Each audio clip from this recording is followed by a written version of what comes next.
Hello, this is Stephen and Jennifer with Iowa Backyard Farmer coming back to you to talk about more tomatoes. Yeah, and our last group that we have to talk about for the tomatoes we're growing this year and the ones we have on our plant list to sell and the ones that we're going to trial for next year is our most interesting category. This is where so many of my favorites hang out. We've got orange and yellow and stripes and green and purple and black Yeah. and brick and whatever you name your color. It's going to be really hard. People are like, why do you grow these all? And I'm like, because they're all fantastic. Yeah. These are some of my favorites. Yep. So let's start with kind of the orange and yellowy ones that are on our plant sale list for this year, and then we'll talk about the ones that we're going to trial as well. Okay. So on kind of the yellowish lemony ones, let's start with Lemon Boy Plus. Okay, that was a standout in our flavor trials over the summer. It's a smaller one. It's a little rounder one. It's not as deeply orange as some of them. That's kind of really a true yellow. Yeah. It's got a really nice, bright, lemony, kind of tangy taste. And we really enjoyed it. It had really high productivity. We didn't have any disease problems with it. I was like, done. That one's on the list. Yeah. That was easy. Yeah, and if you like the old Lemon Boy Plus, just a little bit better in my opinion. Yeah, we really enjoyed it. Yeah. Next on our list for this year is one that we've had on the list for several years. And we're going to pronounce it differently every time because that's what we can do. So Dr. Wyche's. Or Wyche's. Pick your favorite. Yeah. It's a really bright orange. Really, it's one of my very favorites. Stephen does not mind me sharing the tomatoes that we have an abundance of, but he's always sad when one of these walks out the door. He's like, you didn't have to share that one. Sorry if I'm a little selfish. It is one of my favorites as well. It is an heirloom, open pollinated. It takes about 80 days, so Yep. it's not the fastest to grow. But man, it's good. It's really delicious. It's got that really nice texture too. I didn't realize till our tasting trials from the summer how much texture was an issue for me, because usually we grow pretty good tomatoes. And I was like, oh, they're all kind of like this. And we tried some other ones and I'm like, that one's mushy and this one's watery and this one's got, seeds. This is the opposite of all those things. It is creamy, it is meaty, it doesn't have too many seeds, and the flavor is fantastic. Yeah, so one of our favorites. Next one in this category that is on our plant sale list is Kellogg's Breakfast. And you're like, this is almost the same, right? The flavor's different, but it's delicious. It's, again, bigger. It's, I'm going to say, a little bit more lobe than the Dr. Wyche. We're going to pronounce it wrong every time because we practiced and we're like, we'll get it right. But it's really good. I will say that it has a bigger core. Yeah. Of this group. This has probably the biggest core, and it's harder to slice as a result, but the flavor is really very delicious. Yeah, yep, been very good. Next one up is one of the hybrids in this group, and that is Orange Wellington. And Orange Wellington is one that we've really liked. We've put it up against several other hybrids that are in the same category, and it is beat hands down other hybrids that I had thought would win. But it's really good the flavor. The flavor is really good, and it is, again, really meaty. That texture is just perfect. You just slice slab after slab of awesome tomato flavor. As a hybrid, it is extremely productive. Yeah. And so if you want to go out to the garden, and we've historically put all of our orange and yellows into the same garden box.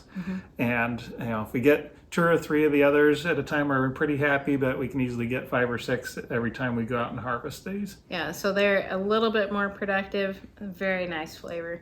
Very nice flavor. Yeah. The next one on our list is one that we brought in last year, highly recommended, called Virginia Sweets. And I was like, you watch other people and you're like, it's not that good. There's going to be a problem. And we grew it. And I was like, actually, it's really pretty good. And we got bundles of them off of the plant. I know that with the heirlooms, it can be really kind of hit or miss. You're like, I got one this year. I got a whole bunch. This was a beautiful tomato. It had, you have the yellow and the pink, and it's all swirled up together. I didn't have a lot of problems with the appearance of it. There wasn't a lot of cracking, cat facing, splitting, all those things. It was a good year for heirlooms last year. We were a little drier, so my Brandywine did well. This Virginia Sweets did well. It remains to be seen if it will do well in more adverse conditions. But this year that we did it, it was a winner. It was really, really good. It was a winner. The tough part is trying to determine, well, if we had to rank order our favorites based on our taste test last year, I probably would have squeezed Dr. Wyche is above it. Yeah. But I certainly would never turn down a slice of Virginia Sweets. It was still pretty good. This was a competition of favorites. They're really nice. It's not watery. The texture is good. Yeah. It was nice. And the last one on here. It is more mellow. That is true. It was not. It didn't have quite the tang of some of the others. Yeah. So the last one on our list, and I couldn't decide, is this a yellow one or is this a purple one? So I stuck it right in the middle between them, the Sart Roloise. Yeah, and you've got those beautiful purpley black shoulders and this yellow underneath, a pale yellow. It's almost a white. And the caution I'll give you on this one is that it really needs that full sun to get that full coloring. The ones that were deep inside the cage were almost white. They didn't end up with that beautiful purple shouldering. So if you're growing them and you really want them to look spectacular, you want to make sure that they're getting a little sunshine. In our flavor trials, this one was pretty mild. It doesn't have that tang or acidity. It's not as concentrated as your Kellogg's Breakfast or the Wellington. And it doesn't have the zip of your Lemon Boy. So it is a pleasant flavor. We detected maybe even a little licoricey flavor when we were tasting it. Which probably comes from the purple shoulders. The purple shoulders, but it's mild and it has almost that little anise flavor to it. Yeah. Which was nice. It's not as strong. Yeah. So overall, it was a pleasant flavor. But if you're looking for something that's really gonna pop, I would go with one of the others. But it was certainly a nice, pleasant one. Yeah. And it produced really well as well. It did, with the caveat that you have to have full sun for that shouldering. Yeah. And as I think back, probably it was the most aggressive of the plant types. And all of these heirloom types of ones they're not afraid to grow. But I think the Sart Roloise was the tallest. It was probably the tallest. It took over more plants around it than some of the others. So yeah, I'm like, oh, what is this one I'm picking from over here? And it's like, oh wait, I recognize you. You belong over here. Yeah, you belong about 7 feet over. So nice big cage. Yeah, big cage. Plenty of room for sunshine. Out of all those, that one is about an 85 day, so it is longer to mature than the rest. So moving on to some of the more green ones and then on to the purple ones. So for a green one, we brought back Aunt Ruby's German Green, which we've grown for several years. And enjoyed it. It has a really nice flavor. How would you... It's so hard for me to describe the green ones. I'm like colorblind. Generally for the green ones, I feel like I have to close my eyes or else I have a mental block thinking, well, it's not going to be ripe. It's going to be crunchy and tasteless. But it's got a really smooth texture. It's got a nice sweet flavor. It's delicious. Generally speaking, I would take a green one over a red one on a blind taste test almost at any point. Yeah. So, but if your brain tricks you up, but I don't know. It's really delicious, and we got a lot off of it because, like I said, it wasn't. If on our wetter years, sometimes we have trouble with the heirlooms. This last year we didn't. They all did pretty good. Yeah. The next one, which is green-ish, would be Ananas Noire, also called the black pineapple. Yeah, and for fun colors, this one is really fun. So you have all that green, and then we swirl in some pink, and the pictures of that you can see online, I'll try and put one up here, is beautiful. It's really beautiful. And flavor-wise, this is really delicious. Really good. Yeah. It has a little bit more of a smoky undertones to it than like the orange ones, which were more of a tangy. A clean, bright flavor. This one's going to be a more rich flavor. Yeah. But it was really, really good. It was really good, and we got a bunch off of it. Yeah, it was very productive. And like I said, it was a good heirloom year last year for us. Yep. And then moving on to those with some of the darker colors, Berkeley tie-dye pink. And this one is a beast. When I'm starting the plants in the greenhouse, I'm like, my vigorous growers versus the ones I'm like, I know you're going to make it the vigorously The wispy wispy, ones. yeah. This one is not that. This one is like I have a stem like this, and it's like, oh, Yeah. it's a really good grower. And it's considered a compact indeterminate, so it is going to, put the same amount of growth in a slightly shorter plant overall. Yeah, it's a nice stocky. Out of all of our ones that have these unique colors, it's one of the earlier ones at 72 days to maturity. But it's one of these type, generally, if you like it, you love it. And if you don't like it, then you don't. And so I don't know that there's really anybody in between. But so this is almost like the inverse of the last one where we were green with pink stripes. This is pink with green. With green stripes, with yeah. Green stripes. And you could tell the difference in a picture. This one's more pink, I guess. Yeah. But taste test wise, really good. It's really good. Very, very good. Yeah. And moving into some more of our heirloom type of darker ones, Black Krim is one that had been requested about a decade ago, and we've grown it ever since. Yeah, we have people that want this one every year. It's probably not on the super most high productive range, but it's pretty early for an heirloom. And at least for me, it's always trying to set flowers pretty early. I usually take off in the greenhouse before I even send them out for the plant sales. Usually by the time we're ready to sell them, I'm taking off that first great big blossom because it tends to set, what do they call that, a king blossom? Yeah. And it's really way bigger than it needs to be, and it's going to take way more energy than your plant needs, and that's not going to be a beautiful tomato. So I usually pick those off and they're gone before I even sell them. Yeah, so that one certainly has a more smoky or earthy type of flavor. Yeah. Which, if you're looking for a typical sweet one from like the yellow ones, this would be a surprise. But if you like that type of smokiness, it's really delicious. It is really, really a good one. It tends to have green shoulders on this one. Some of our other ones ripen a little bit differently. This one tends to be green, a little green on the top with that darker underneath. Yeah. Next one is a very popular one, Purple Cherokee. And this one, it's very popular. Again, same people. They're like, I need this every year. We're coming back every year to get this one. And we've grown them all three. I think Purple Cherokee probably is more productive.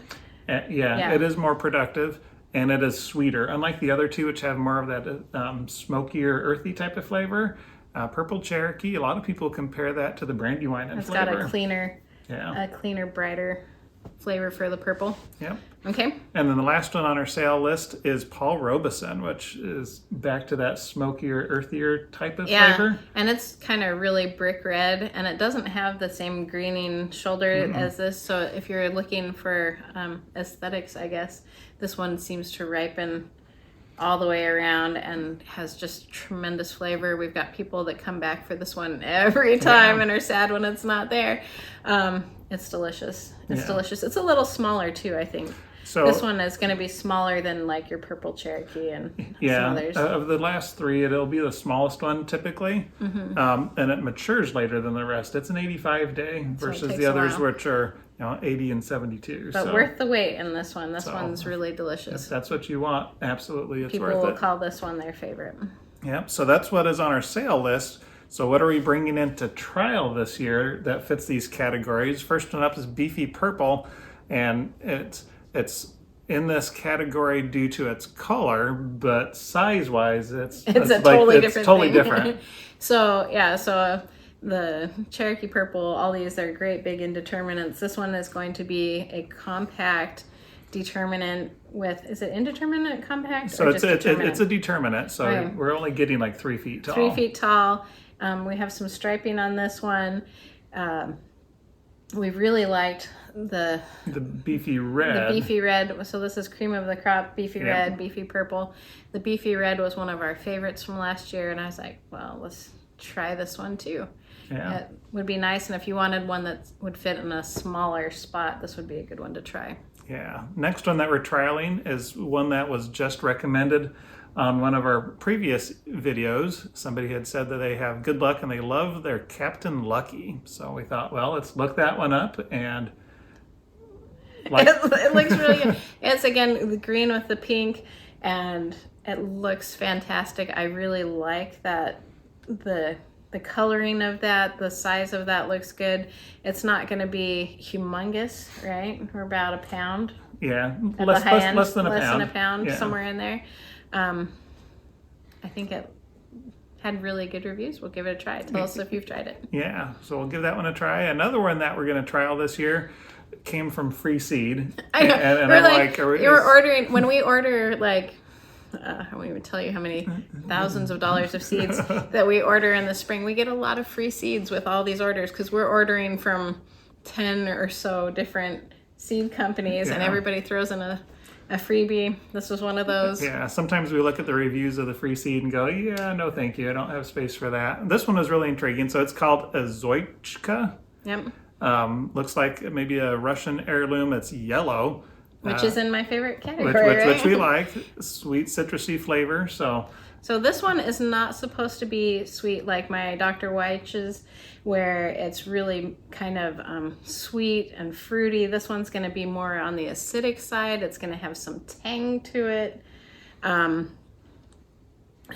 Maybe even a little tartness in some reviews. Well, we'll have to see because the reviews were kind of all over the board. Yeah. Other than it was consistently liked. And so no issues with it. We'll have to see what we end up with on the flavor side. Yeah. So that'll be interesting. That's why we do this, right? Yeah. That's why we do this. The next one that we're trialing this year is Cherokee Carbon from that Heirloom Marriage series. Yeah, and so this is like my favorite idea, right? Because we love the heirlooms. We grow a lot of heirlooms. They're not always consistent.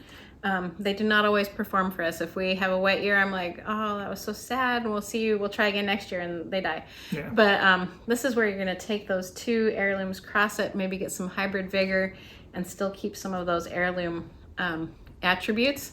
Tell me about Cherokee Carbon. So Cherokee Carbon is a cross of Cherokee Purple, which we have on our list and people absolutely love. Yep. And Carbon, which is another darker one that has a really good following as well. We've never grown Carbon because we thought, well, we've got enough in our purple section.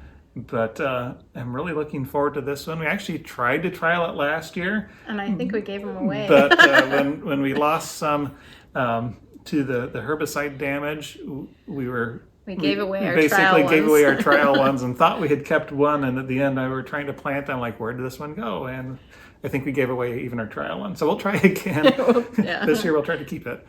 Yeah. And then the last one on our trial list in this multicolored category was another one that somebody commented on one of our YouTube videos this week, and was their total favorite. yeah, and that is True Black Brandywine. And This goes back to the 1920s, and it's like the Brandywine, only darker. It's a potato leaf one. It's going to take quite a bit longer than the traditional Brandywine to ripen. I think we're in the 80 to 90 yeah, day so range it's going to be for fairly this long. one. So it'll have to be really good to make it onto a sale list. But the reviews sound really good, so I thought, well, let's bring it in and give it a try. Yep. So that is what we've got this year, both in terms of what we are selling and also what we are trialing. If there are any others in this yellow, orange, purple, black, green-ish category that you think we ought to try, or if you've got experience with any of these, good or bad, please post those down in the comments, and we will see if we can't try them as well. Or somewhere. Somewhere. So that is it for today. Hope you have a good one, and we'll talk to you later. Bye-bye. Bye.